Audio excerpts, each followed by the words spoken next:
And I go, why? She goes, you're not wearing glasses. I like the detail. I go, okay. You're gonna look right. I thought it was the two, probably. Good evening. We'll be starting the community meeting in 10 minutes. Thank you so much.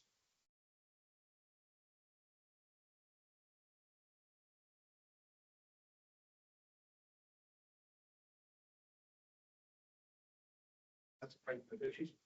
Probably will.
I guess. Good.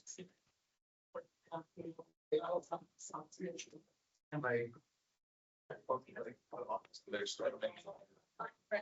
So I think they, for you,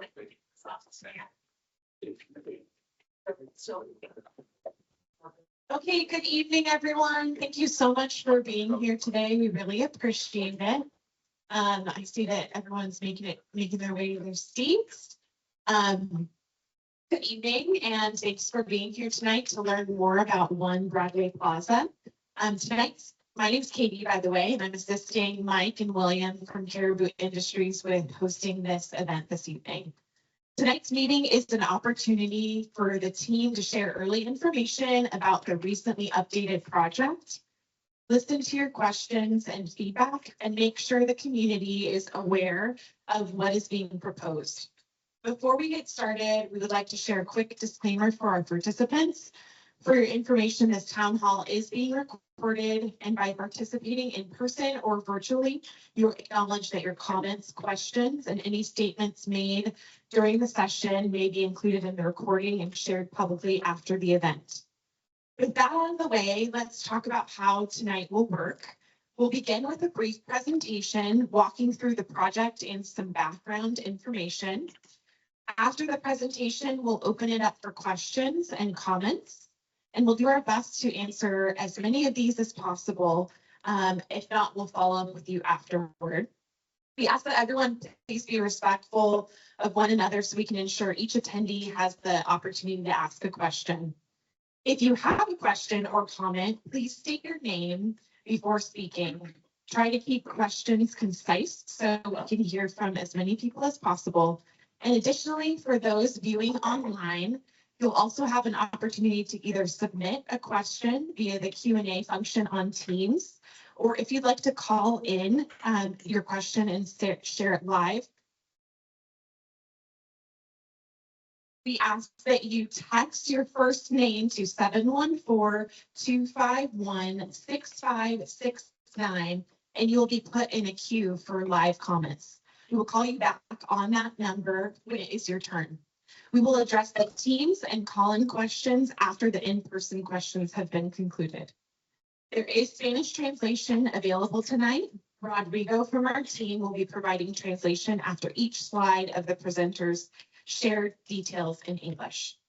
We value your feedback and encourage you to share your thoughts. All comments received tonight will be noted and considered as the project continues to evolve. There will also be additional opportunities for public input later in the process through formal city hearings and reviews, which will be scheduled at a later date. With that, I'll go ahead and turn it over to William and Mike from Caribou. But before I do that, I'll introduce Rodrigo, who will do the Spanish translation for this first introductory slide. Thank you. Buenas noches a todos y gracias. Buenas noches a todos y gracias por acompañarnos esta noche. Ella es Katy y yo soy Rodrigo. Y esta noche asisto al equipo de Caribou por una reunión de Sunshine de One Broadway Plaza. Realmente agradecemos que hayáis dedicado tiempo para estar aquí y aprender más sobre One Broadway Plaza. La reunión de esta noche es una oportunidad para que el equipo comparta información temprana sobre el proyecto recientemente actualizado. Escuche sus preguntas y comentarios y se asegure de que la comunidad esté al tanto de lo que se propone. Antes de empezar, nos gustaría compartir un breve aviso con nuestros participantes. Para que lo sepas, esta reunión ciudadana está siendo grabada. Al participar presencial o virtualmente, reconoces que tus comentarios, preguntas y cualquier declaración realizada durante la sesión puede incluirse en la grabación y compartirse públicamente tras el evento. Formato de la agenda de la reunión. Dicho esto, hablemos de cómo funcionará esta noche. Comenzaremos con una breve presentación explicando el proyecto y algo de información de contexto. Después de la presentación, la abriremos para preguntas y comentarios. Haremos todo lo posible por responder preguntas esta noche y si hay algo que no podamos responder en el momento, intentaremos hacer un seguimiento después. Pedimos que todos se respeten mutuamente para que podamos asegurarnos de que cada asistente tenga la oportunidad de participar. ¿Cómo hacer una pregunta? Si tiene alguna pregunta o comentario, si estás aquí en persona, te pediremos que levantes la mano y esperes a ser reconocido. Por favor, diga su nombre antes de hablar. Intenta que las preguntas sean concisas para que podamos escuchar a la mayor cantidad de personas posibles. Además, para quienes lo ven en línea, también tendrán la oportunidad de enviar sus preguntas a través de la función de preguntas y respuestas de Teams. Si desea llamar y compartir su pregunta en directo, por favor envíe su nombre de pila al 714-251-6569. Se le pondrá en la lista para comentarios en directo. Le llamaremos de nuevo a ese número cuando le toque a usted. Estas instrucciones también están en el chat de preguntas y respuestas para que te sirvan de referencia. Responderemos a las preguntas de Teams y de llamadas una vez concluidas las preguntas presenciales. Traducción al español será accesible. La traducción al español está disponible esta noche. Rodrigo, que soy yo de nuestro equipo, proporcionará la traducción de cada diapositiva. Después de que los ponentes compartan los detalles en inglés. Aportaciones públicas y próximos pasos. Valoramos tus comentarios y te animamos a compartir tus pensamientos. Todos los comentarios recibidos esta noche serán tomados y considerados en medida que el proyecto continúe evolucionando. También habrá oportunidades adicionales y para la participación pública más adelante en el proceso mediante audiencias y revisiones formales de la ciudad que se programarán para la fecha posterior. Transición a la presentación. Con esto paso la palabra a William Bobo y a Michael Hara de Caribou Industries, que nos guiarán en los detalles del proyecto.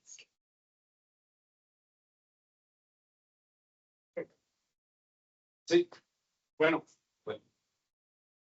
Buenas noches. Miguel Era. That's pretty good. That's as far as I can go. So tonight, I'm glad you're all here. This is really important. I don't know if you know about my situation. I have been working in Santa Ana for about 33 years. We bought and maintained and operated over 5 million square feet. I came here in 1995. Can you guys hear me okay? I came here in 1995 and was going to build a couple buildings here as a contractor. I was born and raised in Whittier. My mom was a school teacher. My dad was a machinist. By the grace of God, I've been very blessed and fortunate to do good things for good people and give back to less fortunate people, including designing, building, and financing the Orange County High School of the Arts and OSEA, Orange County Elementary Arts Academy, the only dual immersion school in Orange County. Just a little bit. How about this? Yes. How about this? This is better. Thank you. So how about now? Is that better? Yeah. Better.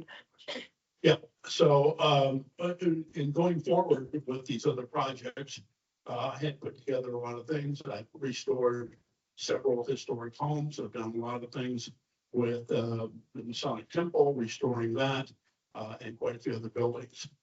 It's been a really long and great journey for me and to work with the city on a lot of different things over this period of time. We have been working now on One Broadway Plaza for probably 20 years.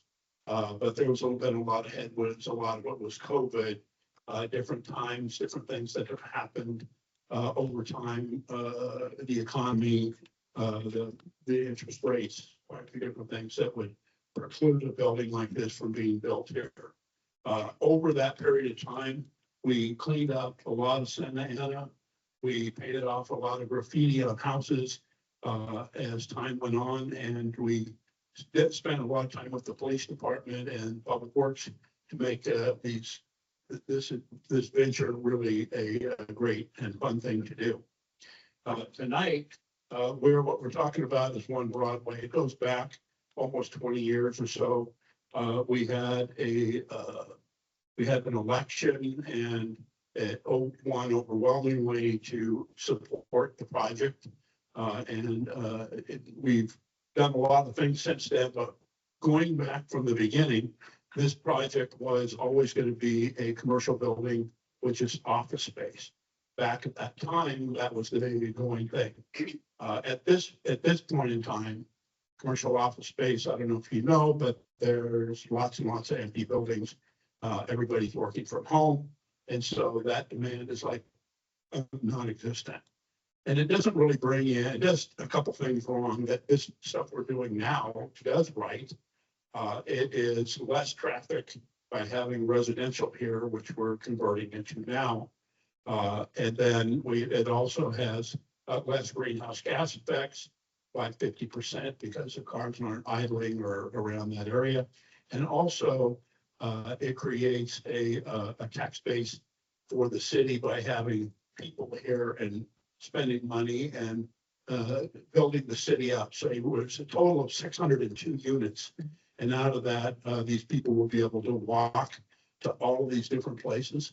And they would be able to take the light rail as well, including taking the light rail to Sartax and then a transportation center, and then taking that south or north or even Inland Empire to bring more people within the city. So basically what we have is the property at this time, it says currently vacant, but actually on Broadway here on this side are several old homes, of which I completely restored. One of them is our office, and then we have a dermatology center. We also have a tax accountant and quite a few other deals and some attorneys in those existing buildings. And then this area in here, you can kind of see an outline, is where the building tower actually sits. We've already put in, we have a permit for all of this.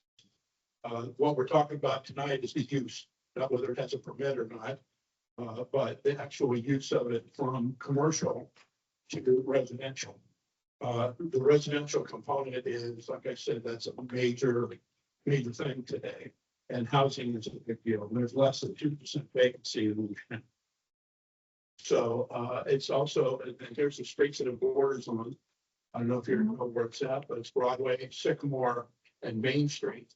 And all these buildings here, and then further down is Orange County High School of the Arts. That, like I said, I designed, built, and financed in 2000 for the kids, which has been the #1 rated high school in the nation. So, Buenas noches, él es el señor Mike Aaron, él es el constructor, él nació en Whittier, y se quedó aquí, empezó hace mucho tiempo, desde el 96, a arreglar edificios, a restaurar antiguas casas. Me voy a dedicar un poco más al escrito que tengo aquí para no salirme de, no me estaba dando el nombre de actualmente estamos hablando de Broadway Plaza que se encuentra en la Washington, la Sycamore y la Main, aquí en la ciudad de Santa Ana. Actualmente este terreno es una propiedad desocupada, situada en North Broadway, entre West Washington Avenue y West End Street. Muchos de vosotros reconocéis el lugar porque se encuentra justo al lado de la Escuela de Artes del Condado de Orange, OXA, que es una importante pilar comunitario de la zona, que fue also construido por el señor Michael Aaron. Aunque la propiedad está vacía hoy, no es algo nuevo en el proceso de planificación de la ciudad.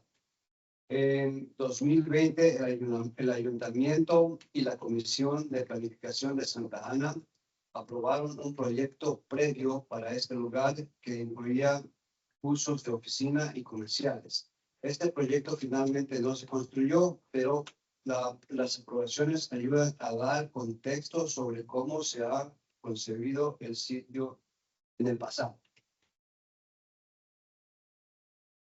Actualmente la propiedad está siendo desarrollada por Caribou Industries que es un negocio local de Santa Ana. Caribú tiene una presencia de larga data en la comunidad y está comprometida a invertir localmente y a trabajar con la ciudad y los vecinos de los alrededores a medida que avanza este proyecto. Esta diapositiva realmente prepara el terreno para la conversación de esta noche, ayudando a explicar sobre dónde está el sitio que se ha aprobado previamente y cómo hemos llegado hasta esta nueva propuesta. Y como ven en la línea roja, está subrayado de rojo, está en el centro de la ciudad, un poco al norte de downtown, en West Washington, Broadway y la calle 10.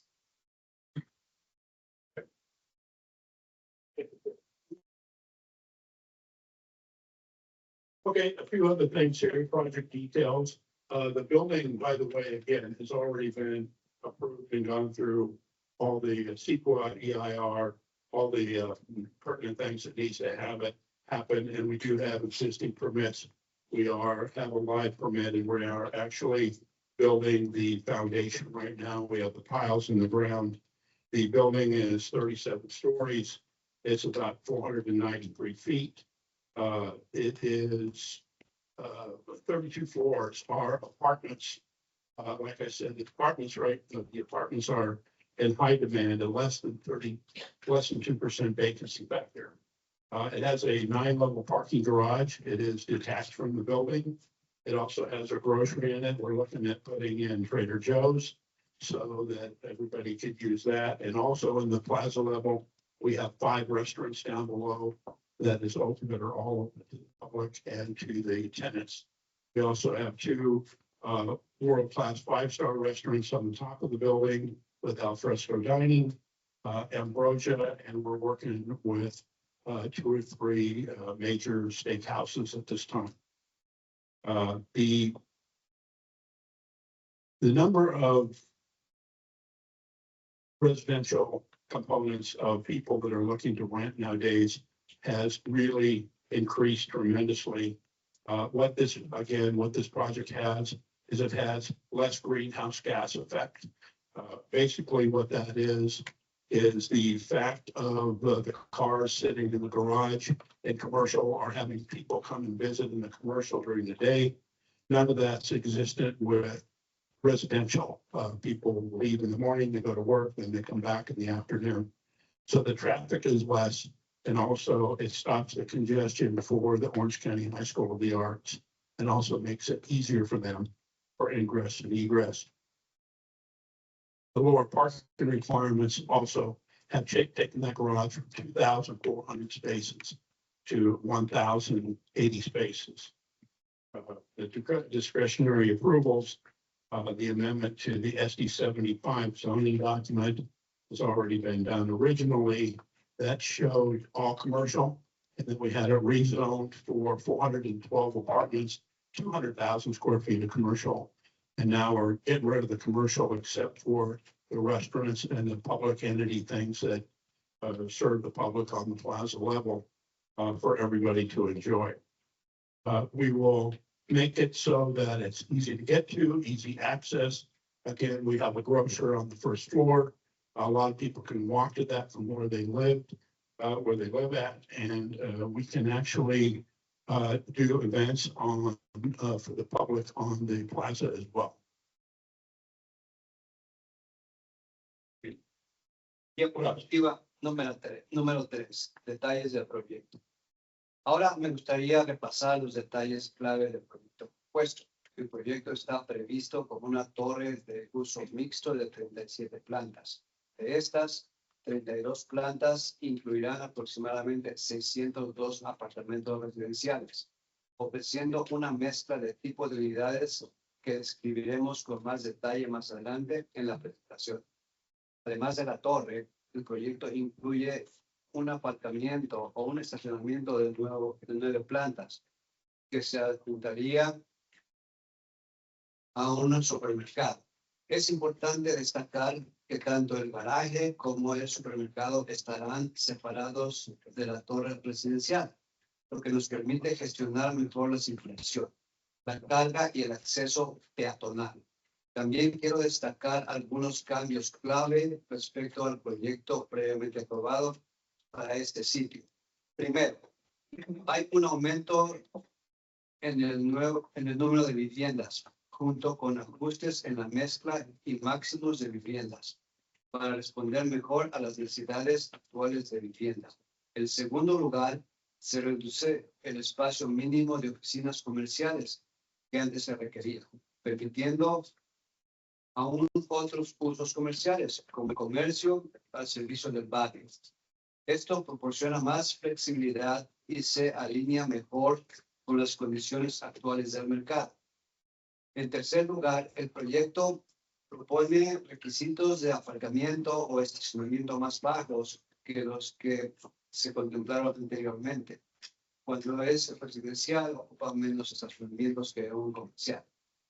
Esta reducción está destinada a apoyar un desarrollo orientado al transporte público y, lo que es importante, está diseñado para ayudar a reducir la congestión del tráfico en los barrios circundantes en lugar de aumentar. Debido a estos cambios, el proyecto requiere varias aprobaciones discrecionales por parte de la ciudad. Entre ellas se incluye una enmienda al documento de zonificación SD75, así como una revisión ambiental adicional para evaluar los usos modificados y las normas de desarrollo actualizadas. Esta noche no se solicitan aprobaciones. Esta reunión forma parte del proceso de divulgación temprana para que podamos compartir información, escuchar comentarios e incorporar la aportación de la comunidad a medida que avance el proyecto.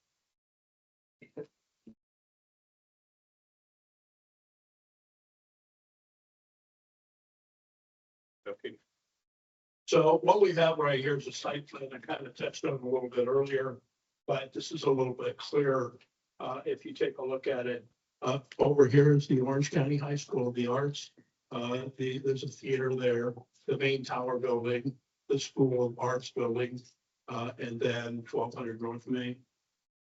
So the tower is the square that's right here. The squares you see inside are the elevators within the building, and then the parking structure out here.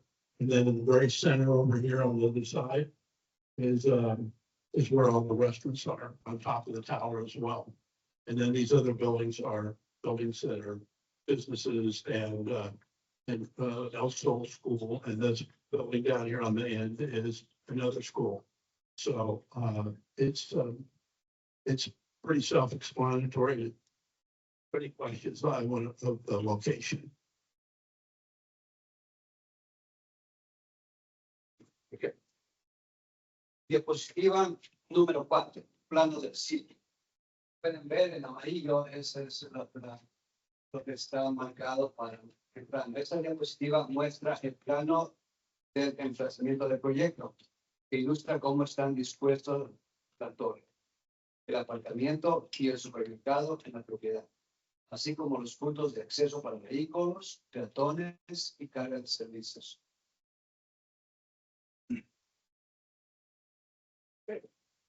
Thank you. This is a cut section elevation of the building itself. The building, 37-story, 32 of it, the blue, is 1 bedroom and studios. A adaptive reuse apartment from commercial building, which is 888 North Main, is down the street. It was originally the Bank of America building in 1962. And so we had a good experience of what the people are looking for. It appears as though almost all of these people are looking for 1 bedroom or studio apartments. And the studio is pretty much a 1 bedroom. There's a wall in between the bedroom area and the dining and living room area.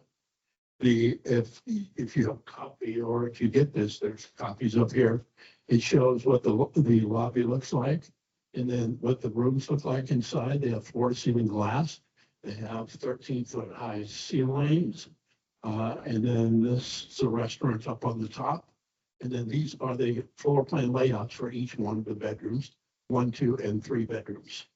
And then there's an emergency helicopter pad at the top. And then there's a little bit of commercial where the yellow is up there.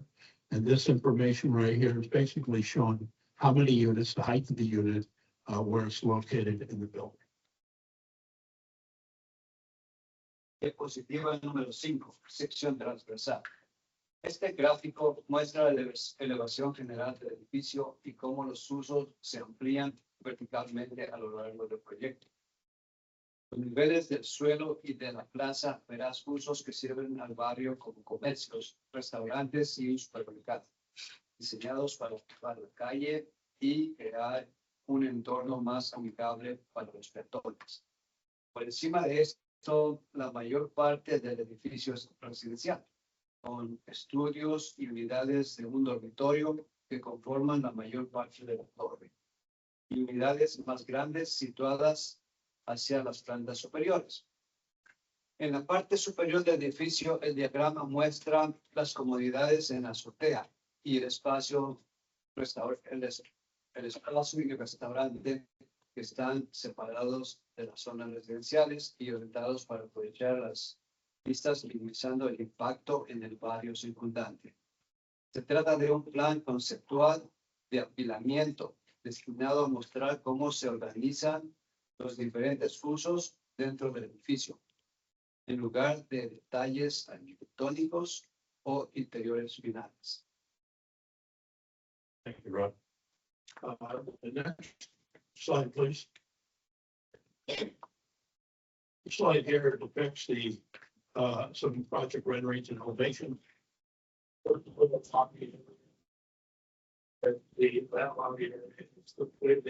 picture that you can see up here by a water feature that goes all the way around the project. And then this is the plaza level here. That's the parking structure. This is another view looking to the east. This building is a historic building that we're going to turn into a restaurant. We have 2 or 3 operators that we're working with right now on that. And then this is the tower as it goes up. So the plaza level is open for the public to come in, and then all the restaurants on the plaza level, there's 5 of them are down that side. So you can come and have your lunch there and enjoy the day outside the building. And then we have this green area in the back that's between the old house, number 3, and the garage, and that is a tavern on the green. So we have like an open area for kids to play and that type of thing as well. That basically depicts, this is by the this right here on this side, and where this circle is in the fountain is where OSHA is on this side. And then what happens is you go around the turn, you can come back out on 10th Street. So that's really a really great feature. It ties the school in with the building, and it makes it flow really good with traffic. Diapositiva número 6, renders del proyecto. Vista a nivel del suelo. Esta representación muestra cómo sería el proyecto desde el nivel de la calle, con énfasis en la actividad personal, el paisajismo y cómo el edificio se une al barrio circundante.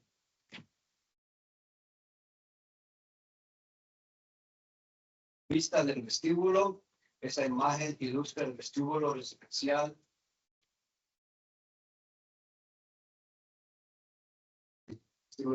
diseñado como un punto de entrada, acogedor y seguro para residentes e invitados.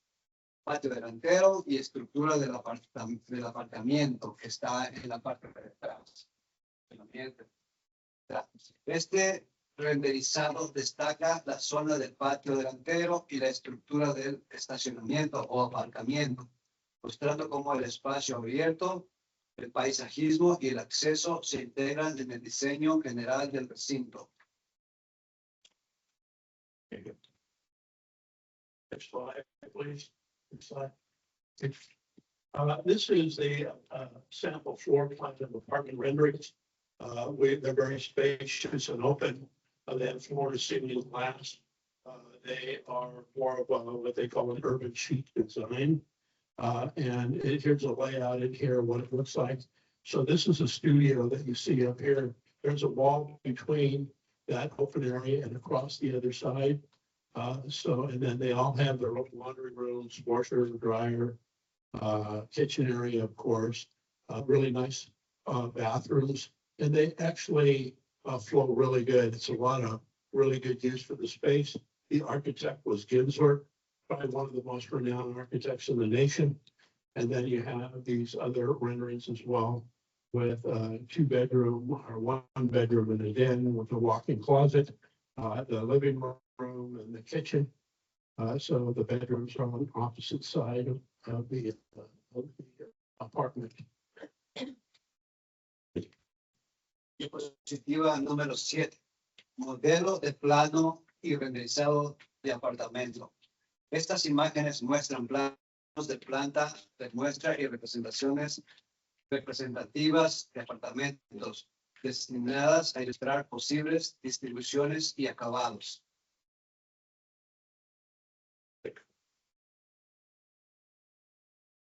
So we talk about some of the deal of the project benefits. It increases jobs, brings in tax dollars to the city, which eventually would probably bring taxes down within the city. I talked to the mayor not too long ago, and she was saying that they're going to try to have, and as they move on, the least amount of taxes for any city in Orange County. That's their goal. I hope that happens. So the economic activity that creates significant jobs, just the building of the building will bring in about 1,200. It's a union project, so 1,200 union laborers to the project. And it's going to take about 3 years to build.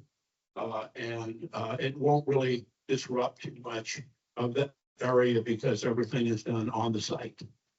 And then we have, because there's no, in this particular project, the garage is built above ground. So there's not a lot of digging and underground and all that for subterranean. The inventory for housing stock, like I said earlier, is less than 2% vacancy. The demand here in Santa Ana is actually really tremendous as far as space goes. These apartments are going to rent for market rent.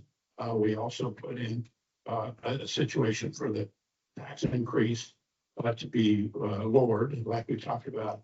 Also, we paid, I think, it's $4.7 million to the city to build parks and recs and other things around, instead of lowering down a percentage of them to apartments and then keeping it at market rent. But the market rate is going to be that competitive, only a little bit greater than what is out there now for this type of product. It'll be, I don't know if you know the Rafferty, but that's across the street. It was just finished. It's almost 100% leased. There is less than 4% vacancy in that building. It was completely leased out within 3 months after it was finished. And they are at market rate, and they have people on a waiting list to get in. This will support the local retail, like we're talking about with Trader Joe's, or an equal market, maybe Mother's. And so everybody can enjoy that. It's walking distance to many people that live around there in Willard and around those neighborhoods as well. We have plenty of parking for them, and they can walk right to it. It's covered parking. And it helps with the urban revitalization of the downtown. I believe it's going to lessen the amount of homeless people that we have. I think the more new things that you can build and stuff down here, it lessens that problem. It lessens anything that would have to do with, graffiti or anything, although I think the police department's doing an incredible job. And they are actually, there's less graffiti and less things going on. When I was here, started in 1995, it was bad. And now it's like, I think, really good. My office is right there on Broadway, and I've been in it for 30 years, and we haven't had any problems there ever. Not had a break-in or anything. We work there, well, I do until 9 o'clock, my employee. But it's one of those kind of things that I think it changes the outlook and allows people to come to our city that will bring in other people that will enjoy the downtown and make all these businesses on 4th Street flourish instead of closing down. Well, like this restaurant, I designed and built this restaurant when it was original Mike's. I don't know if any of you knew it then, but it was extremely busy and very successful. And matter of fact, I kept it open till the day the police kicked me out because of the COVID thing in March, actually March 23rd of 2020. It's unfortunate. And then it was down for a year or a year and a half. And then we had to build it back. So, and these other restaurateurs around here, Cito and the rest of them, they're really struggling. And we really need to bring people to the downtown to live down here, work down here, and flourish in this incredible great city. Thank you. Beneficios del proyecto. Este proyecto está previsto para aportar varios beneficios comunitarios a Santa Ana. En primer lugar, apoyaría el aumento de empleos y la actividad económica, tanto durante la construcción como una vez que el proyecto esté en funcionamiento, creando oportunidades para una variedad de niveles de actividad. El proyecto también está diseñado para contribuir a una identidad más fuerte en el centro, sirviendo como un desarrollo emblemático que refleja el crecimiento y la inversión continuos de Santa Ana en su núcleo urbano. Otro beneficio clave es la incorporación de viviendas muy necesarias. Al combinar esos residenciales con espacios comerciales y comerciales que sirven al barrio, el proyecto pretende apoyar las necesidades diarias de las personas que viven y trabajan en la zona. El lugar está ubicado en una zona orientada al transporte público, con una proximidad cercana al tranvía de Santa Ana y al Centro Regional de Transporte, lo que ayuda a reducir la dependencia del automóvil y a apoyar opciones de transporte más sostenibles. Desde un punto de vista fiscal, el proyecto generaría un aumento de los ingresos fiscales, incluyendo impuestos sobre la propiedad, ventas y negocios que ayudan a apoyar los servicios y los recursos municipales. El proyecto también busca apoyar el comercio local, las artes y la cultura, atrayendo a más residentes y visitantes al centro que pueden ayudar a mantener tiendas, restaurantes, espacios artísticos y programación cultural locales. Por último, este desarrollo pretende formar parte de la revitalización urbana más amplia del centro de Santa Ana, contribuyendo a la inversión pública y privada, que la inversión pública y privada continúe en la zona. Yeah, I can do that. So basically, that's the presentation that we have today. One of the big things is that we have stuff around the outside, posters and elevations and floor plans that you can look at and see. Want to have all the impacted great things in our city. I think at this time we have an excellent staff of people working within the city, as well as our mayor, Valerie Mesqua, and the city manager. I think they're doing a great job with what they have to work with. And I think it's the city council is the same. Everybody has their own opinion of things. But like I said, this project's already been approved. We're underway. We have the permits for the foundation, and we're working on that now. And we want to make this the place to come, live, work, and thrive in our beautiful city of Santa Ana. And I thank you very much for your time. Thank you so much. So at this time, Lisa's going to come around for the in-person questions. So we'll start with that. Rodrigo, I'm going to keep a mic with you so that you can translate either way. So Lisa will be around. So raise your question, please. Okay.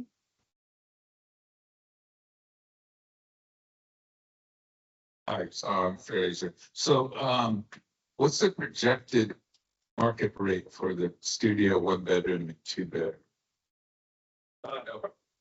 ¿Cuál es el proyectado precio del mercado para los apartamentos de una recámara? Dos. I believe currently in Santa Ana, the average one bedroom rate is around $2,100. Probably wouldn't be in this building, or even the Toll Brothers building. You can't, Yeah. in today's market, you can't build something without costing you a lot of money to do that. And you obviously have to spend the money to build the building and do the rent. So the market's going to be between that, between 2,500 and about 3,000 a month, depending on what floor you're on. Obviously, you got a view that's pretty high up in the air that looks at sunsets of Catalina and all that. Premium than on the floor. And even the lower floor, the seventh floor is taller. Seventh floor is taller than the tallest building down here. So I think it's very competitive with the rate. And we want to, the first year or so, at least that is to bring people in and established in the building and downtown as well. El rate es más competitivo dependiendo en donde estén, abajo o arriba, por una mejor vista, va a estar entre $2,100 a $3,500, dependiendo. Any other questions? My brother. Yeah, I've got several, but I'll just start off with a couple here. Sure. On slide 2, it says increase the number of residential units. I thought there was a residential component in the original approval, but doesn't really matter. You're looking to increase it to 602 units. And in the Rafferty, I know they're renting for over $4,000 for a 2-bedroom. So I would think that you would be at least up into that ballpark, and especially like you said, once you get up to the higher elevations, it's going to be a lot more than even that. So the environmental impact. Okay, let me answer that. Okay. Okay, so there, the Rafferty, no, not the Rafferty. What did you say? The Rafferty? Rafferty. Yeah. Yeah, well, it's a 5 or 6 story building and the units are looking at each other. I'm not putting it down. It's a great product, but this has, and there's nobody looking at the other guy on the other side washing dishes. So there's a big difference with that, and they're charging more money. We would be charging less. The major reason being is that we learned on 888 North Main, when we converted that to apartments, we found that most everybody was looking for a 1-bedroom, not a 2-bedroom or a 3-bedroom. Everybody kind of wants to live their own world and their own life. So we designed in this building, most all of it is 1-bedroom or studios. So that's a good thing because it actually brings that price down. You were talking about a 2-bedroom being 4,000. So if you had a 1-bedroom in the deal, you'd probably be between 2,500 and 3,000, something like that. But you have the view, you have a lot more amenities, you have 5 restaurants, you have a grocery store, you have a big swimming pool that comes in the deal, you have a big workout area, you have the direct link from there to the light rail, but so is Rafferty. But we have a lot of products where you actually, the security and everything on the building, it's just a different product. But we wanted to build something here to raise the bar for Santa Ana and not just build the same thing of 4 or 5 story apartment buildings that are a podium or a wrap and that look at each other. We want to do something to raise the bar. This is not a place, I think, that everybody would be, but right across the street from this is the Orange County Civic Center. And those people are now living in, most all of them, we did a big study on it, most all those people live in Irvine. And so we're losing those people every day that drive past our businesses and everything else to add tax dollars. I think with this type of building, it exceeds anything that's in Irvine that would be even close to this. If I was working at the county or the sheriff's department or the federal building, the Ronald Reagan building, and I was a judge or something like that. I would want to be in this fully secured, world-class building where I would just go down the elevator and walk to work. I think there's a big difference in what we have. And our price point is about somewhere around $4 a foot. And that's what Rafferty is for them. La pregunta fue en comparación con un Rafferty Building que tiene de 6 pisos y sin ponerlo abajo, está explicando el developer. Porque tenemos un buen producto y está más, tiene más expectativas para la gente, es más negocios, son solo de un departamento, pero está mucho más alto que el piso de 6 pisos. Probablemente el precio sería 4. Siempre desde mucho más de un solo apartamento.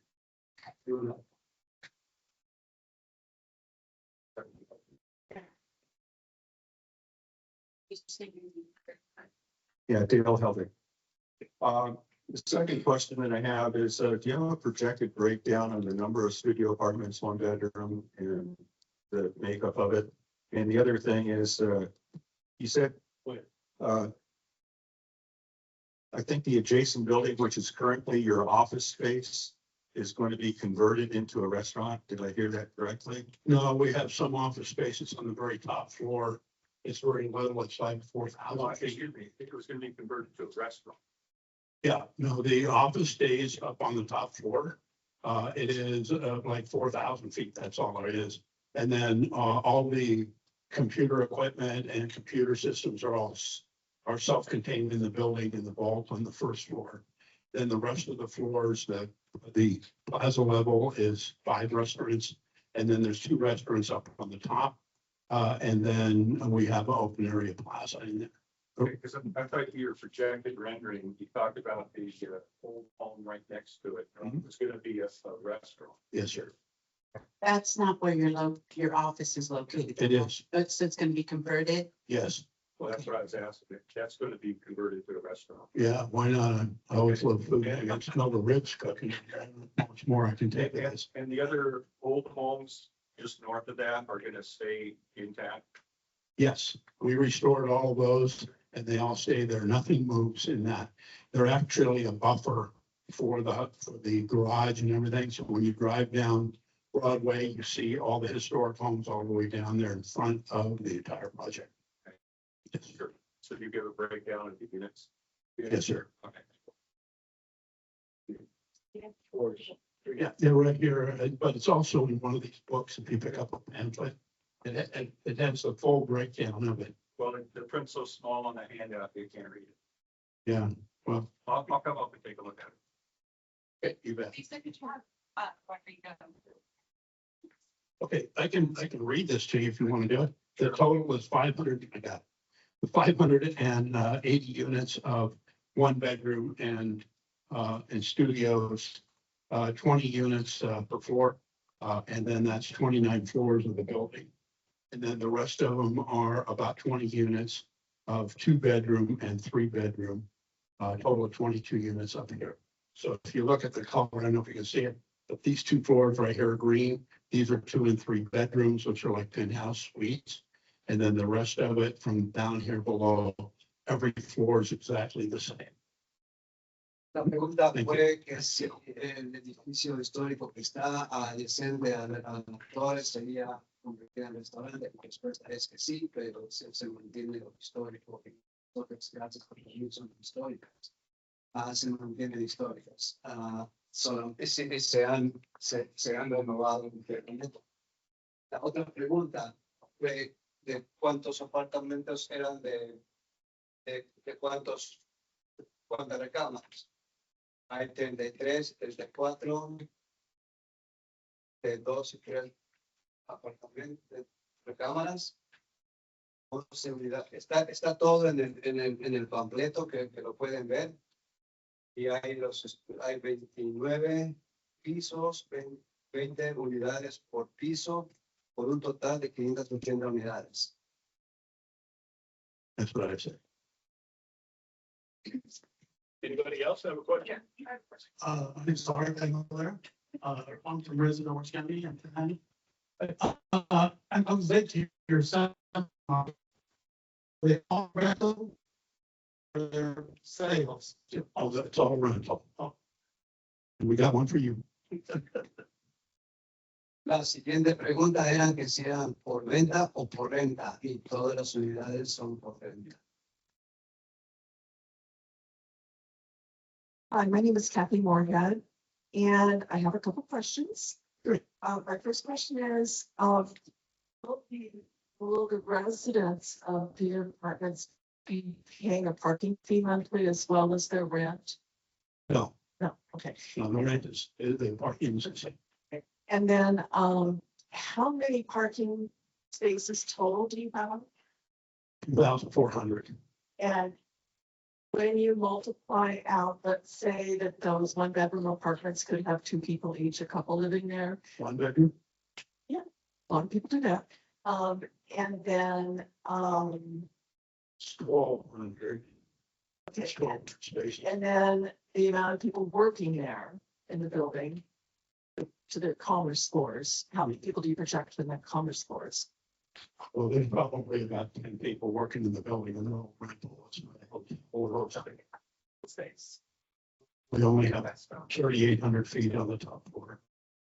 The rest is all residential. Okay, and then the parking anticipated for the grocery store and restaurants and all of that. So I'm just worried about the overflow parking into the existing historic neighborhoods that are already so active. It's impossible. You can't eat up 2,400 feet. You just can't be, what the city allows on one bedroom is one space, two bedrooms, two spaces. You know, if they want, they can rent the other space and add two. But it would be, I think there's less and less people driving today. And we do have a big stationary where they can, I think it's like 50 or 60 cars that have charging stations in them as well. The idea here is walkability, TOD, transit oriented development. That's what we're trying to do here is live here, work here, not drive around. You work over at the county, you work at different places and you walk to the building. La pregunta fue que si las personas que renten un apartamento también tendrían que estar en un estacionamiento. La respuesta fue que no, que el estacionamiento viene con la renta y que si hay suficientes estacionamientos para tantos carros. La estructura tiene 2,400 espacios. Área habría suficiente. Okay, and then I was a little confused about what you were saying about that this building's going to make it easier and less traffic for the people that go to the high school of the arts. Can you explain how that works? Yeah, absolutely. Yeah. As we originally designed and built the building, it was all commercial. So in a residential, let's say you have a 1,000 square foot apartment. Maybe you have 2 people or 4 people in there. On that 1,000 square feet, you can have as many as 12 people per 1,000 square feet on a commercial building. So you're going from 2 or 4 persons. So therefore, the traffic count is down tremendously. If that building were commercial, it would be something like 3,800 to 4,000 people a day working on there. And now we have 600 units of apartments. Even if there were 2 each, it would only be 1,200. So the greenhouse gas effects, the traffic flow, the intersections and all that are less than 50% of what it was originally. La pregunta fue que el tráfico, el impacto del tráfico en el área sería menor con la escuela de artes. Y la respuesta es que sí, porque cuando estaba aprobado como inicial, habría 3,000 carros. Y como ahora es residencial, solamente son 600 unidades, que máximo serían 1,200 carros, lo que minimiza el tráfico para la escuela en comparación con lo que había sido acordado. I think she has another question. It's okay. So my question is you said that everything's been approved and you don't need any further approvals for the SD 75? No, So this meeting tonight is just a friendly neighborhood meeting. It doesn't have to do with any kind of approvals or anything like that. what we're doing is we're going back to the city and saying, hey, look, we don't need 100,000 square feet of commercial space because it brings no money, no tax dollars, and there's no demand. So we would like to take that 200, they've already approved 412 apartments and 200,000 feet of commercial. We're going back to them and saying, hey, look, why don't we do the highest and best use in today's market, which is rental apartments, bringing people, having them here, spending money, and making the city flourish. So I guess why have you started breaking ground if it's not 100% like that? Oh, okay. So why have you started putting in foundations if you don't have this use completely buttoned up? That's a good question. Really good. So what we have is a foundation permit, and that's the piles in the ground foundation. Give you an example. There's what's known as a live load and a dead load, download on the building. The foundation was designed and built for 4,000 or 5,000 people and much more people in the building. About a 20% minimum weight factor is greater than what we're building it for under any condition. And we're building it to the old spec, which exceeds the spec that would come out finally, which we know, by the way, now anyway, because we've already done those calcs. Good question. Very good. Pregunta fue si este era solamente un meeting amigable para asegurar y que si los permisos estaban todos completos. La respuesta es de que el proyecto había sido aprobado con un mayor impacto en el área y sería más fácil de continuarlo ahora que es un nuevo impacto.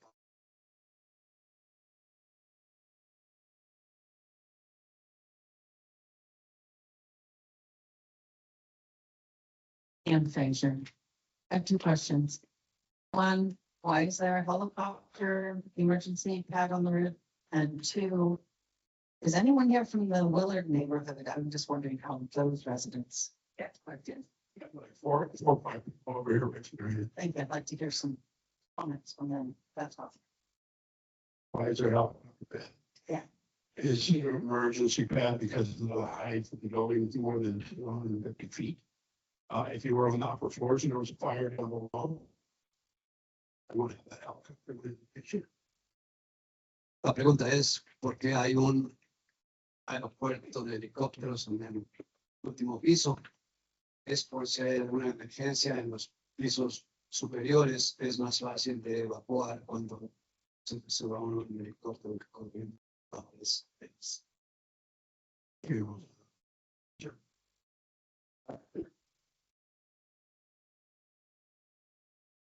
I think she's had her.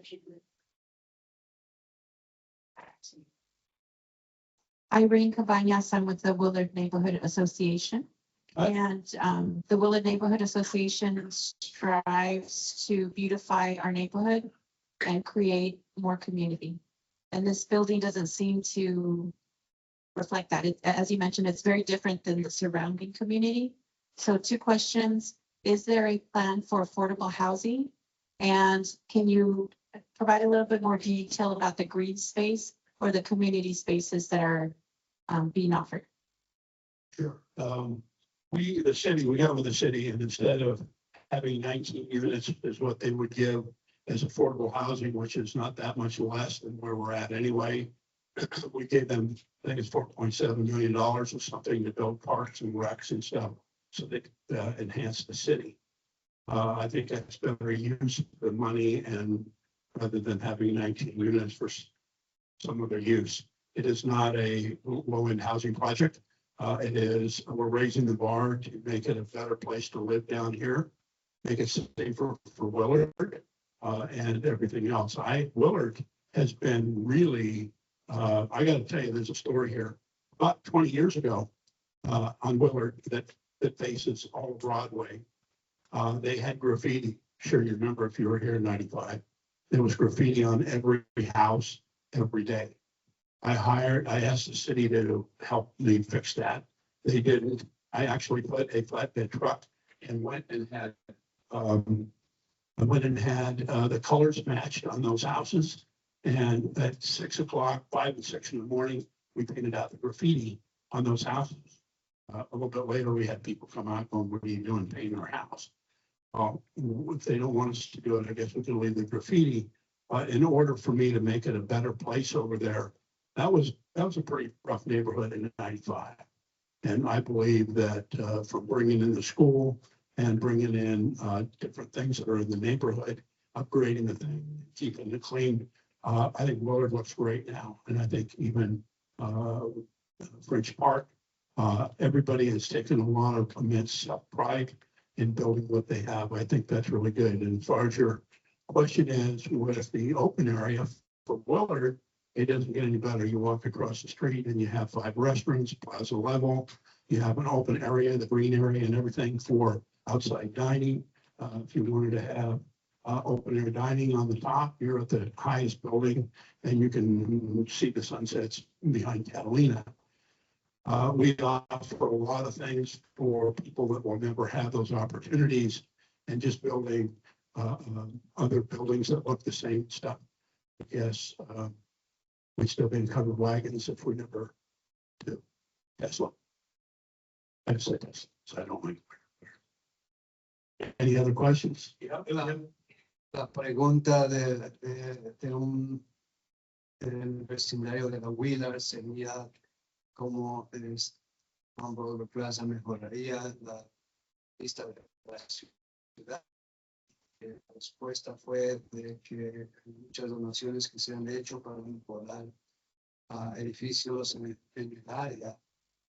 Y también dijo que en el 95, en 1995 había mucho graffiti en toda la ciudad y ya se ha dedicado desde entonces a mejorar la ciudad, inclusive pues, haciendo el mismo, limpiando el graffiti y mejorando el vecindario general.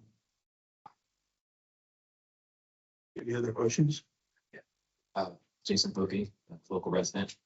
I was curious about the research that you've done for the Civic Center to decide that most of the residential spaces should be 1 bedroom. I was wondering if there's any similar research you did to decide the non-residential program that you have in the building, which will like directly affect local residents.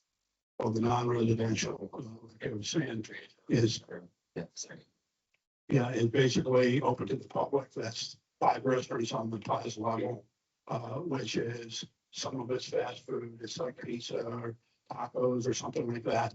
And you can dine on the plaza area. You can enjoy that outside. And like I said, with the building, the restaurants on the top, if you wanted to spend a special occasion and go up there, you can do that as well. So I believe it really pulls in the public, not to mention a 15,000 square foot grocery store in the first floor, especially for people in Willard and stuff that are close by. You can walk to the grocery store and you can have something to eat outside and then have a nice stroll home. Question? Me quedó un poquito confuso, pero básicamente lo que quiere decir es que hay muchas actividades alrededor de One Broadway Plaza, como restaurantes de comida rápida. Si quieren ir arriba, habrá 2 restaurantes en los pisos superiores para que haya más amenidad. Any other questions?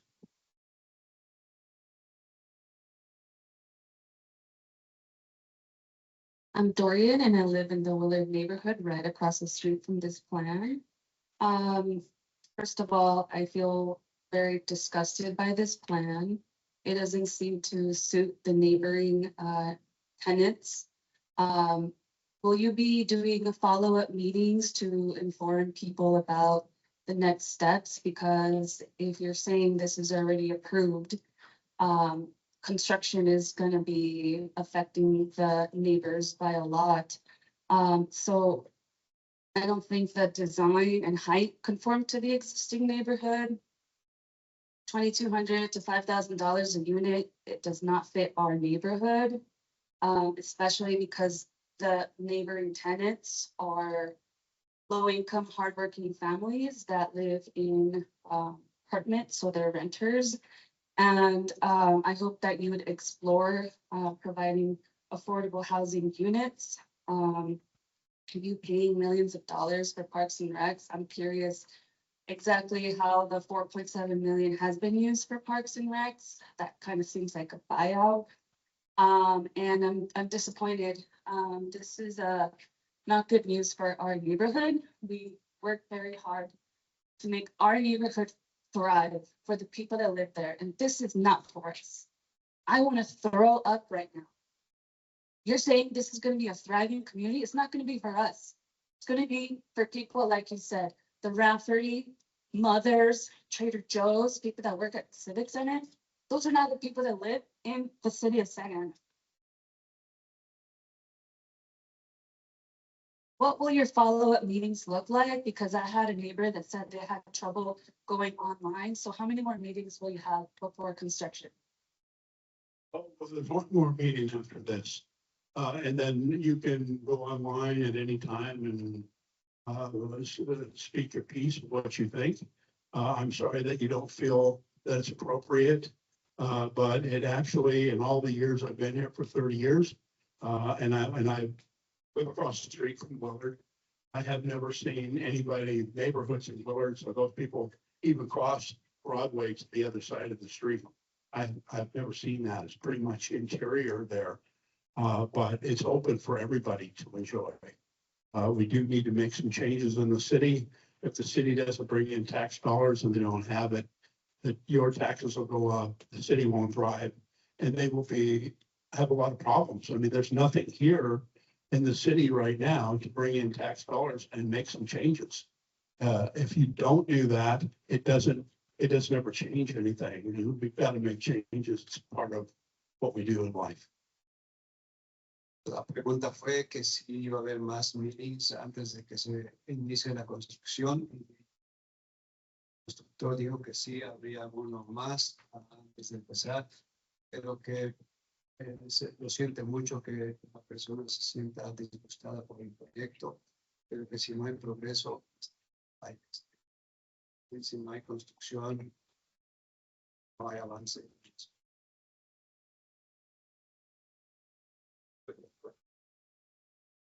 How will you inform people of this meeting? When is it? And could you possibly put up signage around the neighborhoods? Because we got a letter in the mail, and if somebody doesn't get it in the mail for whatever reason, then they won't know about it. So will you be doing alternative outreach for the next meeting? Actually, it went to 4,000 residents in the surrounding area. It's also published on the site from the city, and it's also published in the newspaper. So the outreach is there, and it's also published on the site itself. Meetings. What they'll do is the city will take all the comments and questions and concerns, and then we'll have another follow-up meeting in 2 weeks. La pregunta fue The follow meeting. Sorry. Okay, then I have another 10-day notice prior to the next follow-up meeting. La pregunta fue de cómo se iba a avisar al público del siguiente meeting. Se va a estar en línea, se han llevado avisos a las casas y se va a hacer. Anybody else? Yes, sir. Gentleman down here in front of them. My name is Brett Blackburn. My question is, what's the construction timeline? When was you have the foundation permit, so when will that be finished? And then once you get to the next phase, like what is the timeline for the construction of the structure? And then for finishing out the building, and like what is the best case scenario for once the building would be in use and like leasing? Good question. It's about start to finish, including the foundation, when we start rolling on the time. It's going to take about 28 months. Start to finish, and that is including everything, all the interior furniture, fixture and equipment complete. La línea de construcción, la pregunta fue cuál sería la línea de construcción.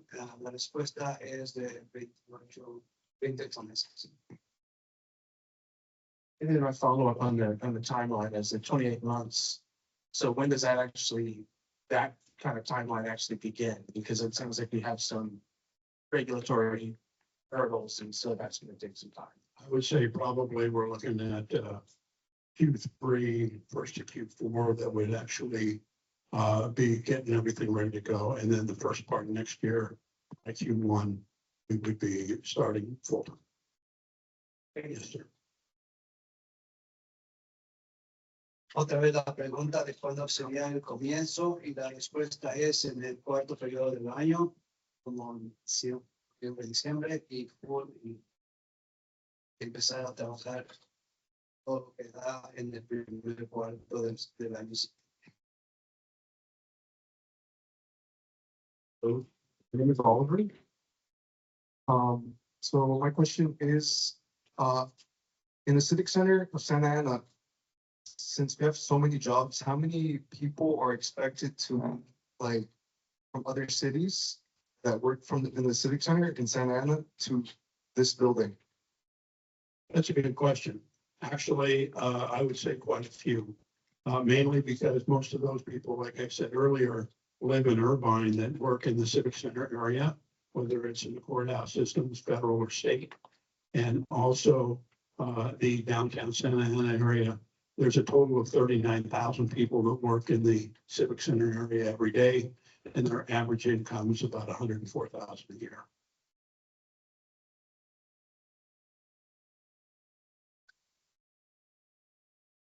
Right, another question I have, so people living outside of Santa Ana in your building, how would that affect rush hour traffic around the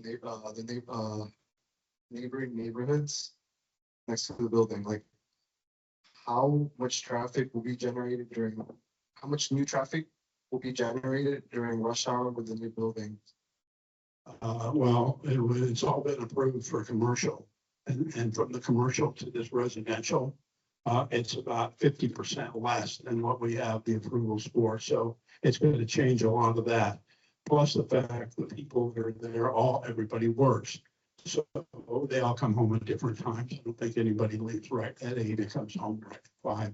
So you have a lot of people coming in at different times of the day. I think it's really going to be really good. And I think it's going to help a lot with the traffic for OSHA as well. La pregunta es cómo la construcción de este edificio impactaría el tráfico de la ciudad.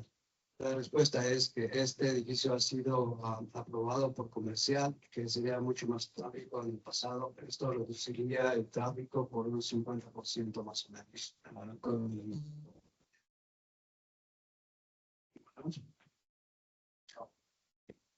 Yes, hi, my name is Fermin.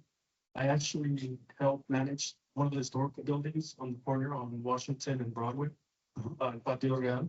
And I also have another apartment complex more on the Winter side, so I'm also a resident of the Winter community. I'm getting back to the parking question. Hypothetically speaking, let's say all your 2,400 spots get filled up. A lot of my residents, they struggle getting parking. Even me myself going back home right now, across the street from the building, or even towards the Winter community, I might struggle getting a parking spot. Would you be willing to work with the city on something like that, where parking would be for residents only that live around that community, or something to that regard? Are you talking about people that don't live in this tower but live around there for parking? Correct. So Yeah. let's say hypothetically, and you have people coming in from different cities to even see the tower, because it would be an extraordinary tower. But talking about that, it's like, if you're going to charge for parking, some people are going to say, I don't want to pay for parking, I'm going to park over here. Let's say next to the El Patio Real building, which is on Broadway in Washington. And next to that building, you only have parking spots. What building are you talking about? Broadway in Washington, right across the street from the dermatology.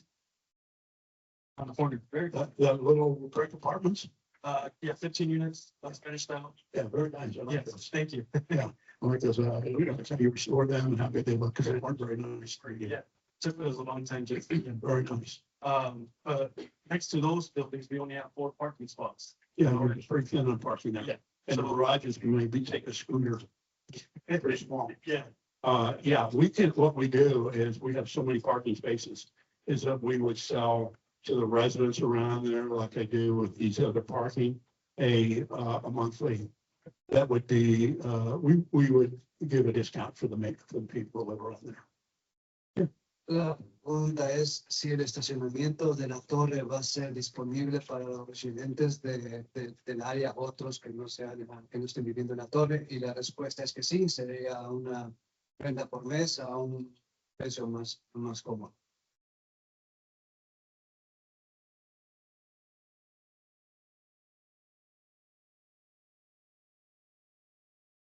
Hi, I'm Crystal. I also live right like across the street from where this is being proposed.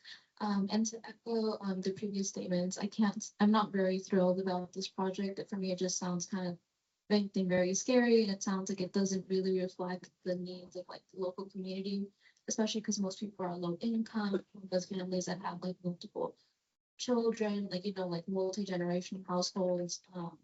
It just doesn't sound like it's for them, or it sounds like it's just gentrification at its finest, just pushing people out, just putting like the nicer, shinier version that is not really reflective of the actual community. But my question is, I'm curious about the schools in the area and what they have to say. I'm wondering if you've had any communication, or if this meeting was the only way to reach them. I don't know if you've had any other communication aside from OSHA with like OSEA, also Willard, like those schools. 'Cause I know that even also like this building is going to, even if when it's being built, it will cause like a lot of disturbance in the area. There'll be a lot of disruptions, I feel, to just those local school areas. And as someone who lives there, I know that there's like so much traffic in the morning. There's multiple kid drop-offs going on. So I'm just wondering what the communication with those schools has been like. The schools, we've already talked to the schools. This was 20 years ago with OSHA, and I built OSHA and I built OSEA. And they like the whole idea. Matter of fact, OSHA, they have people that come in from all over the United States to take their kids to that school. And they love the idea that they could live in an apartment across the street and then take their kids over to the school. So I agree with you. It's not for everybody. There's no question. But I guess if everybody had a Volkswagen, everybody would have a Volkswagen and say it's good. But people have the right here in America to have different kind of living stuff. I think it's really a great opportunity for the city to flourish. It's not all about having just old neighborhoods and that's it and multi-generational.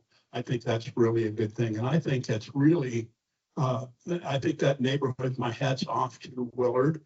I think Willard over the last 20 years has increased. There's more pride in the neighborhood that I see. There's less graffiti.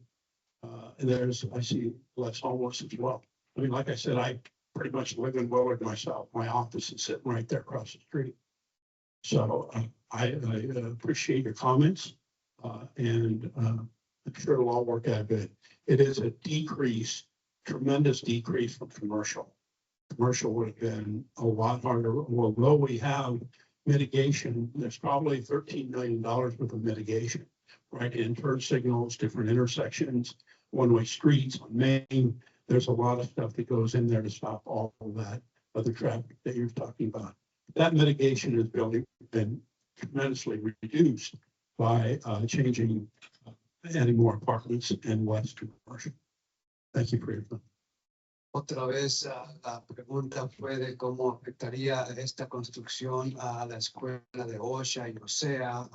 Entonces, la respuesta es que este proyecto fue aprobado como comercial, con un tráfico de más de 3,000 carros al día, y con este nuevo proyecto de residencial se disminuiría un 50% y mejoraría mucho en comparación con el proyecto que ya ha sido aprobado.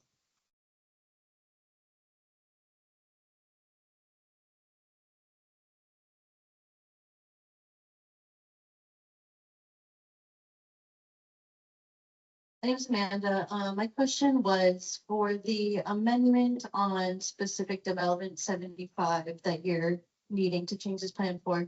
Would that be a permanent amendment that you are proposing to the planning commission and the city? So I guess that's also part of my question is which departments are you looking for this amendment or is it an exemption?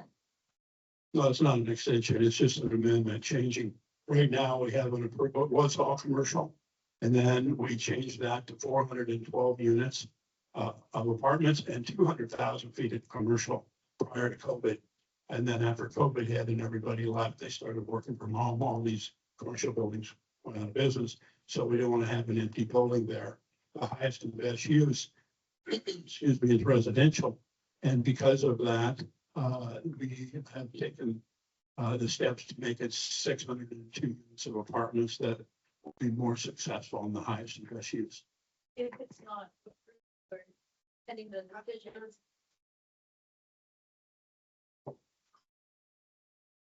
Pending the decision with this permanent amendment, would you guys be open to possibly reevaluating your plan, whether or not it passes? Kind of late for that. You know, a project like this takes a certain amount of financing and everything. And that's where we're at. And we can't just go back to the lawyer and say, we're going to do something else. It's really its highest and best use because of Toll Brothers and all that is residential. The demand for residential in Orange County for the next 5 years, it is crazy. There needs to be residences for people to live. And there's nobody buying commercial. So what else you can make it? La pregunta es, Good idea. es que si el permiso no se ha renovado para el nuevo uso, que si habría pensado en hacer alguna otra cosa. Es que es un poco tarde porque el proyecto ya está permitido como comercial. Lo único que se tiene que hacer es cambiarlo a residencial. Thank you.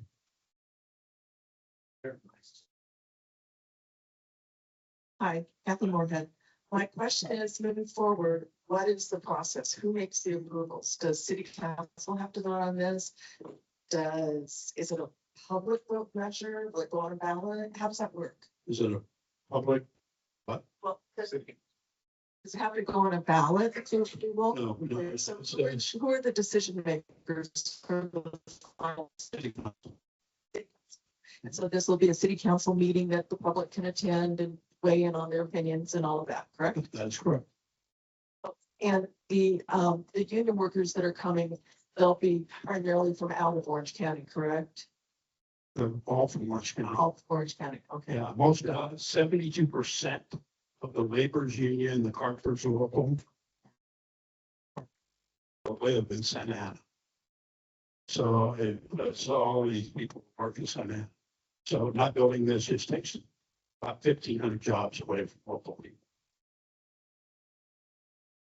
Pregunta es quién decide aprobar el cambio y ese es un consejo, el consejo de la ciudad. Y la otra pregunta es que si las uniones van a trabajar en este proyecto y son de Orange County y la respuesta es que sí, que la mayoría de las uniones son del estado de Orange County, del estado de Manhattan. Thank you very much. I appreciate everybody coming. There is another meeting after this. Yeah. Okay, I'll help it again. With your project scheduled to start first quarter next year, possibly. We also have related to California building the Bristol related on over there. Over by South. Secret still going on at the same time, all with the commitment to use union labor. Aren't you going to find that there's a conflict of labor shortage then with all these three major projects going on simultaneously? I have no idea how many people are working or not working in the unions, but they're not working right now. There's a lot of people not working right now. And I don't think that they're going to get that far. It's going to take them years to get through all the entitlements and everything over there and start working. They're going to build it in sections. They're not going to build the entire thing in one day. It's a 10-year plan.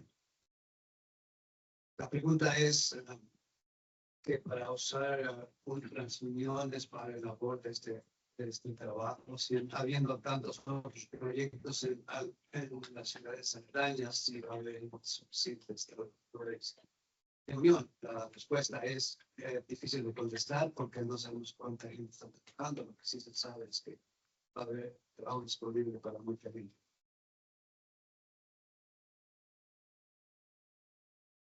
I think there's questions online.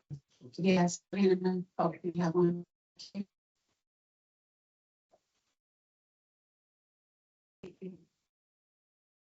Hey, Raj, this is Donna. Yeah, you know, I live in the Willard neighborhood. I don't have any questions because you pretend to have all the answers. My comment is I feel very passionate about what's happening right now. I don't like the idea of a high rise in my neighborhood. The shadow that this is gonna create on the neighborhood, not only physically, mentally, it's gonna create dust, noise for El Sol Academy, which is on that street. Children go to school there. They walk there. I walk down that street. So I don't approve of this. I also will be going to the city council meetings that you're gonna be at. And I'll explain to them too that I don't agree with it. thank you for your. So we are now, oh. I'm sorry. That's okay. Yeah, my name is Mona Darwish, I'm a reporter with the OC Register. I guess it's kind of like a two-part question. So I understand that you had this has been a project that's 20 years in the making, I think over 20 years. I know part of this was out of your control, there was some like legal setbacks, but I mean, why has it taken this long? And can you give some sort of guarantee that there's not going to be any more, additions or changes made to kind of delay it more? And then because you're adding more residential units, I'm assuming that you're going to also change the amount that's going to go you said that you're not planning on building more affordable housing. So are you going to end up paying more towards the city? And does that money, does the city receive that money once construction starts, or how does that work? Okay, the first part of your question, I don't know anything about anything with this building. The setbacks are, which I'm not exempt from, maybe COVID for a year and a half. Then you have interest rates that are skyrocketing on top of that. You had tremendous things, a lot of headwinds that went on. It wasn't a deal where Mike Ferry just decided I'm not going to do it. I mean, we have spent a lot of money, a lot of time, a lot of effort, a lot of meetings to build this project and make it flourish for everybody to enjoy. I don't know what you're talking about legal. There's no legal problems. The problems we have were mainly COVID. After COVID, COVID literally took out all of the commercial buildings. Everywhere you look, every one of them was empty. So we had to repurpose this to continue on. And then the highest and best use right now is apartments and living. And that's why Toll Brothers came in and built the Rafferty. So we're just doing what everybody else is doing because that's the form of what we have in our community, and it's the need that the community needs to have. Other question? La pregunta es por qué ha tomado tanto tiempo, si había algo legal en contra de la construcción de la torre, y él contestó de que no, ellos solamente lo que ha bajado la demanda comercial, y que fue los 2 años de COVID que permitió todo.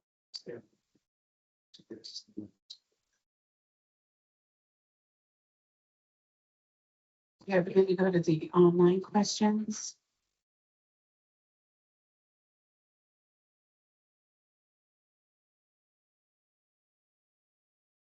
Okay, I'm just going to read our first questions that we got via Q&A online. I believe this question has already been answered, but I will let Mike take it. How is One Broadway Plaza and the city of Santa Ana ensure that the parking in the Willard neighborhood will not be impacted? Currently, residents have access to parking permits, yet there is no parking available most of the time. The parking in the building is pretty excessive. We have a lot of parking, and like the gentleman said over here, where this parking's next door, we would have that parking available at monthly fee if they wanted to rent it. And we would do a discount fee for our neighbors, as we've always done, including the schools and including different people that have come to us. Otra vez la pregunta vuelve al impacto de esta construcción en el tráfico y la disponibilidad de estacionamientos. El estacionamiento va a tener 2.400 espacios y va a estar disponible por renta para el vecindario. Also, one other thing that was brought up is in our mitigation, tremendous amount of money that goes to these neighborhoods to help better their neighborhoods as well. Okay, Rodrigo, we have this question. If you could read it off for me.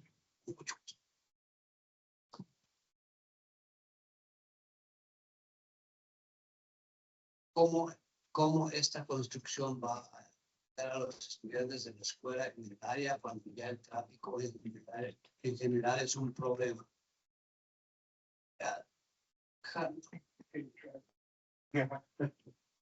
Again, how is this construction gonna affect the schools around the area with the traffic being already as heavy as it is?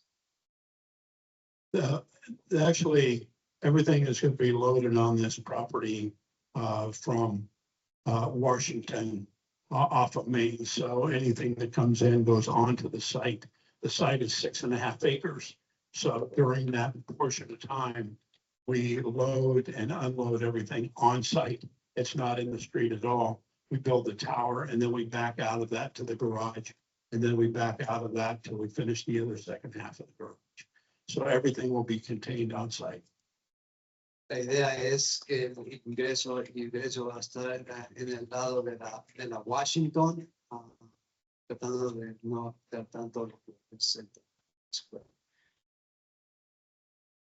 Okay, thank you. Very similar question. Can you talk about the traffic problems and solutions this will have on the area already created by the 3 schools surrounding the zone? I think we can say ditto. It's the same, es la misma pregunta de cómo se afecta el tráfico en el área y ya se ha respondido varias veces. Es el proyecto que ha sido aprobado en el pasado, era de 3.000 y esto se reduce a menos de la mitad, 50%. El tráfico está mejorando en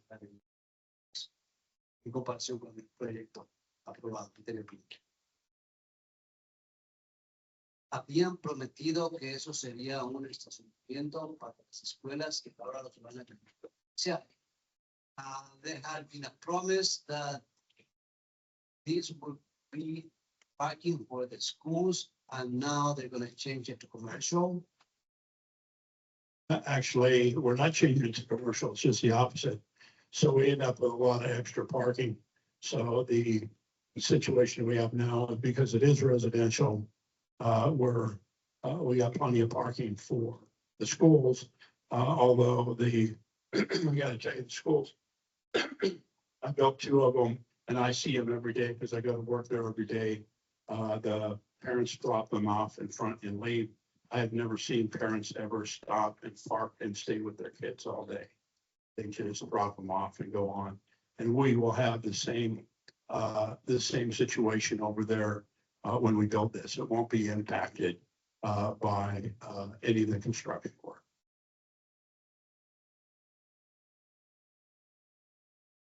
Okay, the next question is, did you have any meetings with school representatives from the 3 schools that will be impacted about this project? Did they approve your project? The answer to that was, I brought up earlier, yes.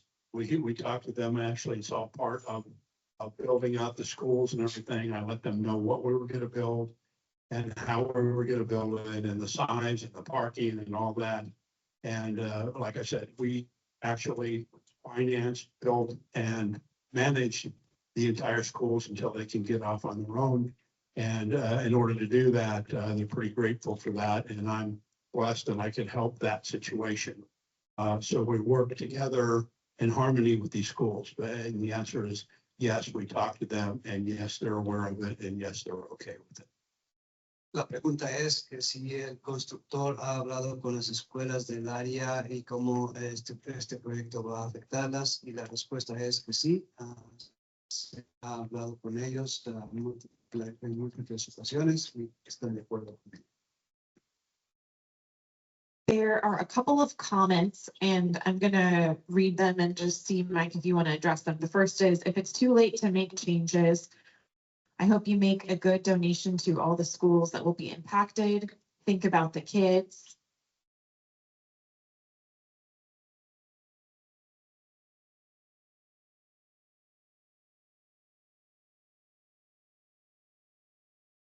If it's too late, si es tan tarde para hacer algunos cambios, esperamos que se hagan algunas buenas donaciones para las escuelas que serán impactadas. Same question. Is it impact the kids? Yeah, like I said, if I built the schools, anybody can check on that and see.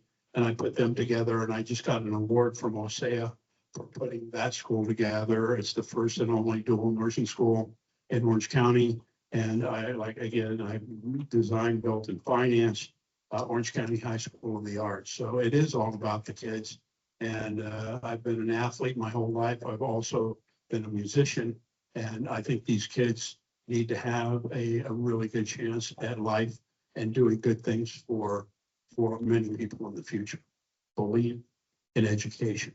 Today's youth are tomorrow's future. Muchas donaciones se han hecho para las escuelas.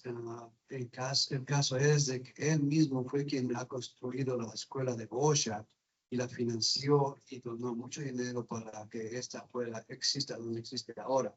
También la escuela de Orange County, OSEA, Elementary Arts College. Todas las donaciones se han hecho por mucho tiempo. Okay, we have another question. If this is already approved, what is the purpose for asking for input if the plan is going to move forward regardless? I think we heard this already. This is a amendment to the specific plan to increase the residential units and reduce the commercial. Yes, that's exactly correct. And also reduce the traffic, the overhead, the greenhouse gas effects, and allow a better for the entire community, while taking care of the highest and best use of residential versus an empty building of commercial.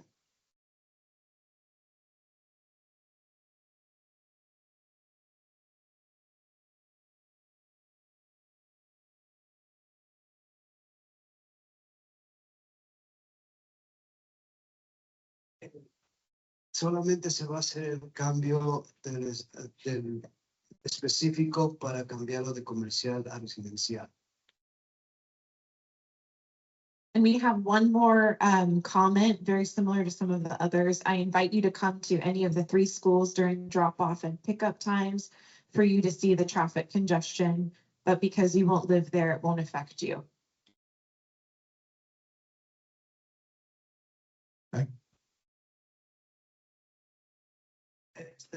Están invitando a visitar el área de las escuelas cuando están en hora pico. Como nosotros no vivimos ahí, no nos damos cuenta. Okay, that's all I have online. We do have one speaker that would like to speak live.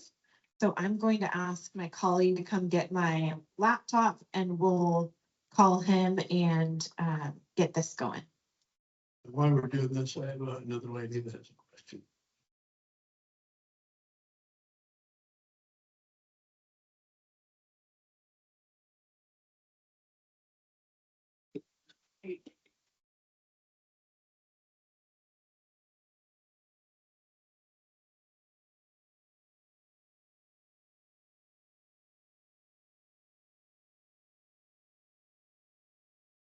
Yes, hi, my name is Carmen Christina, and I'm your neighbor on Broadway. I guess, it's more of a thought, and I imagine that not just, we've been talking about traffic. And as a parent and as a person that works, um, on Broadway and also, as a resident. I guess the thing that comes to mind that hasn't been talked about is safety. And also, we've been talking about traffic, but I would imagine that part of this planning includes alterations to the way the traffic flows, the amount of stop signs or stop lights. And then a comment, which I think is a good and bad idea, which is pick up and drop off are more like a 30-minute ordeal. And currently, the schools around there use temporary cones to protect and to control the flow, to protect the way that children are coming onto the sidewalk and to control the flow of continuation. And so would some permanent barriers be a good idea? I think they would, and I think they wouldn't because, again, that drop off and pick up is a 30-minute thing and those things are there all day. I don't know, just sort of thinking about how things are all gonna move and how the children, to safety, concern, alterations to traffic. I don't know, so many things Well, to mind. Well, the children are one of our largest concerns, obviously. I'm the guy that built the schools. And the drop off you're talking about, Main Street and Broadway, they don't drop people off on those streets. So they're all dropped off on Sycamore and Inner Street. What? Well, you could drop off on Sycamore. Then we're really stuck because Sycamore has the, what is the name of the other school? It has. Osea. Oh, Osea. Osea has a drop off on Sycamore, and OSHA also has drop off on Sycamore. OSHA has drop off on both sides of the street.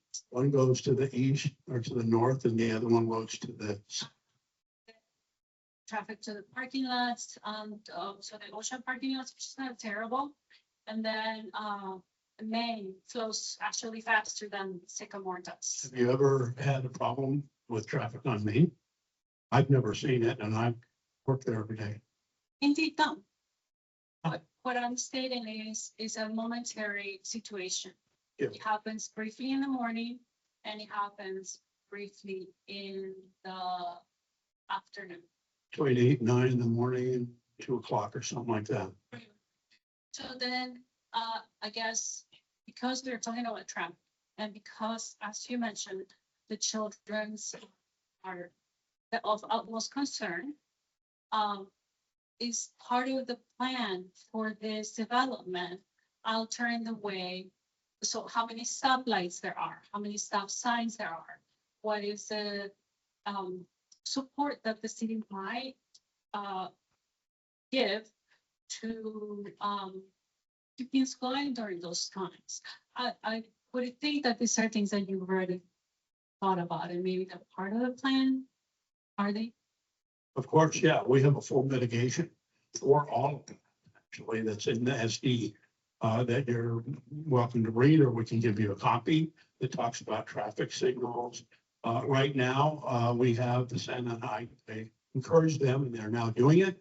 If you go over to Ocean, you will see a police car at the end of 10th Street. You'll see it across the street on the other side. Certain things I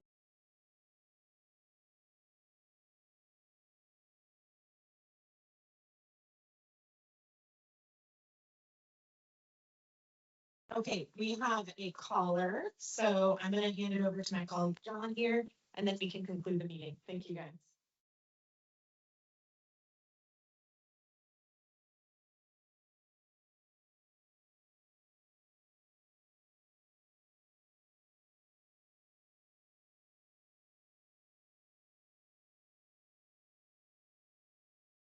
Hello? Hello? Can you speak now? Yes. Yes, and just so you know, we're gonna Okay. repeat your question so everyone in the room can hear you as well. Please, I want everybody to hear and I want it to be recorded. My name is Gay Olivos. And although, Mr. Hera, I do hear you take pride that you have 30 years in the Senate, the Olivos family has over 120 years in the city of Santa Ana. We are deeply rooted in this city and we love her. Although I do agree that you did get your permits, there were conditions. Condition one of the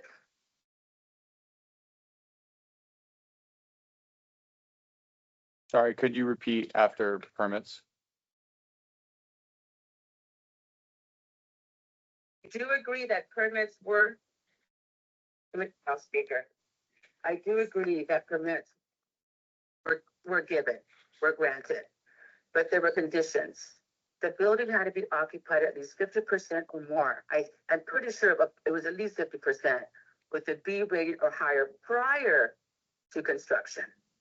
Also in the original agreement, you also had to repair the streets, especially Washington Street. Therefore, will this new project also require leases, rental contracts at 50% or more prior to construction? And two,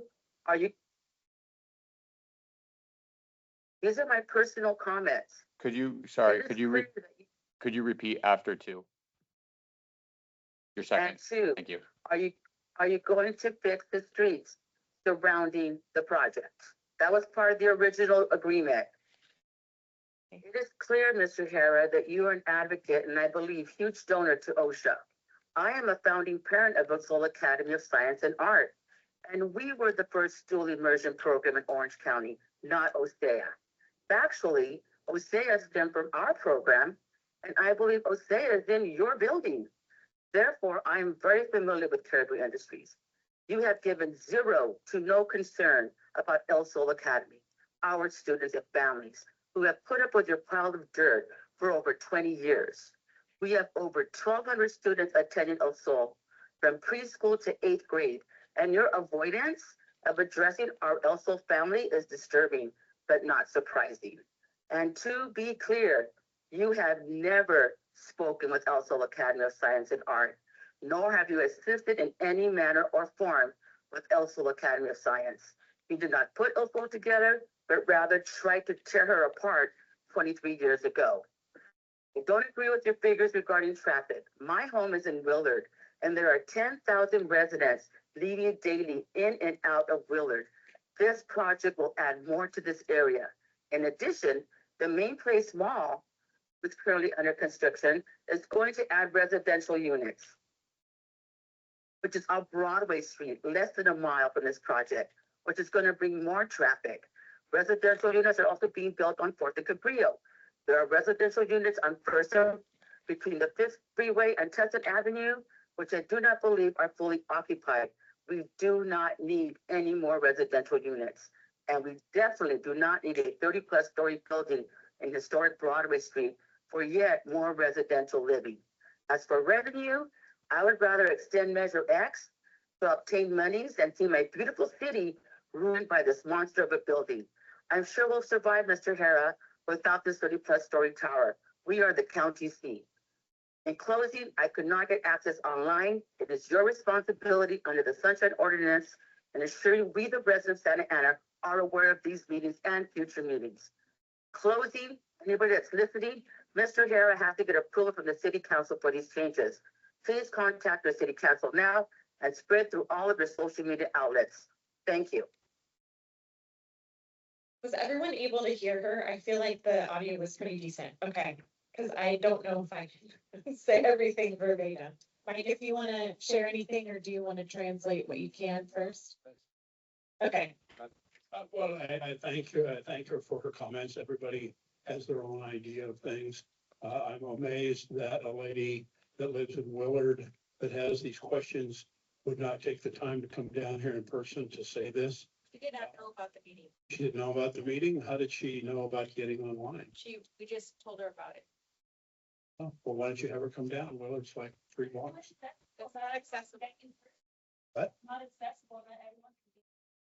Oh, I see. Don't reply that. I'm not requiring her. I'm just, I have no comment to that. I have no comment. So, everybody has their own opinions to everything. Like I said, this project's already been approved. We want to make it right. We want to make it for the community. This sunshine, ordinance, is an ordinance that the city has. And, we're proud to be here to answer any questions. I don't know how to answer something about El Sol. I never did work with El Sol. That is very true. The situation with El Sol is a public school. The other ones are private schools. So we built those out and financed those privates, or they're not private, but charter schools. Right. So the city wouldn't even talk to us about it because it goes to the Santa Ana Unified School District, of which this project is going to pay several millions of dollars. So. Not true. Pardon me? It's not true? Okay, well, call the mayor and ask her. Okay, anything else? Hello? Anything else? Can you hear us? You can hear me? Yes. Yes. Okay. He is incorrect regarding the charter schools. OSHA is a charter school, OSEA is a charter school, and Osceola Academy is a charter school. They are public charter schools. They only recently went over to the Orange County Department of Education for a totally different reason. Had nothing to do with the question on hand. So that is an untrue statement, Mr. Hara. That is an untrue statement. You purposely didn't work with Osceola Academy because you wanted to tear it apart. That is the truth. So let's just keep it real, sir. Why would I want to tear a school apart? What's the purpose of that? You, Mr. Hara. Me? And you know what? And we can discuss it on private if you want to. That's fine. I'm writing all about it. I'm writing all about it, about the true story of Osceola and Caribou Industries and what you try to do to our school. And I'm not going to take it lying down again. I'm not. Not. You need the city council approval for these changes, and I'm against it. And I'm gonna make sure to make sure it doesn't happen. So you're gonna have a fight on your hands. Telling you right now. Okay, well, thank you for your comments. Okay, that's fine. Thank you. Thank you. Gracias. Thank you. So what about some barbecue? You guys, pretty good stuff here. I'm having some of that barbecue going on. So anyway, thank you all for coming. I appreciate it. If you have further questions or need anything, we're always around. You can get a hold. We have different ways you can get a hold of us, either whether it's email or text, or talking to us directly. Thanks again. Would you mind just reading that out, both of those for the people online real quick? Yeah, call us at 1 Broadway Plaza at gmail.com or 714-251-6569. Thank you.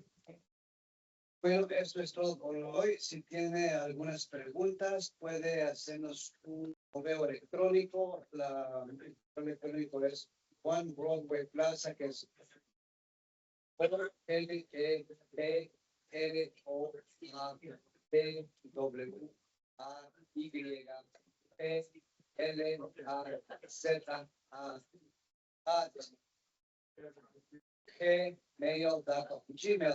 es y nos puede llamar a 714-251-6569. Muchas gracias a todos.